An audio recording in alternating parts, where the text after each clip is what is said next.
మనము ఈరోజు చిన్న పిల్లల్లో ఆస్తమా ఉందా లేదా అనేది ఎలా ఐడెంటిఫై చేయాలి, అసలు ఏ సిమ్టమ్స్ ఉంటాయి చిన్నపిల్లలకి అని తెలుసుకుందాం.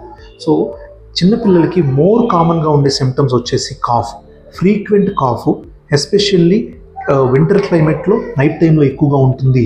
అండ్ బ్రెత్లెస్నెస్, కొంచెం ఆయాసంగా ఉంటున్నారు, దాంతోపాటు వీజింగ్, పిల్లి కూతురులాగా సౌండ్స్ వస్తున్నాయి.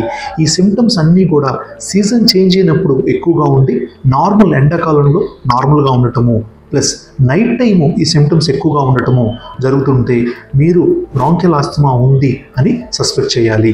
ఇలాంటి సిమ్టమ్స్ ఉన్నప్పుడు మీరు పల్మనాలజిస్ట్ దగ్గర కానీ పీడియాట్రిషియన్ దగ్గర కానీ వెళ్ళి ఆ సిమ్టమ్స్ని కన్ఫర్మ్ చేయించుకొని టెస్ట్ ద్వారా కన్ఫర్మ్ చేయించుకొని మెడిసిన్స్ అనేది as early as possible start చేయాలండి. ఎందుకంటే బ్రాంకియల్ ఆస్తమా కనుక అన్ట్రీటెడ్గా ఉంటే అది లాంగ్ రన్లో చాలా డిఫికల్టీ అయ్యి ఎయిర్వే నారోయింగ్ లీడ్ చేసి ఎక్యూట్ ఎగ్జాసర్బేషన్ అంటే ఎక్యూట్ అటాక్స్కి, లంగ్ అటాక్స్కి దారితీసే అవకాశం ఉంటుంది.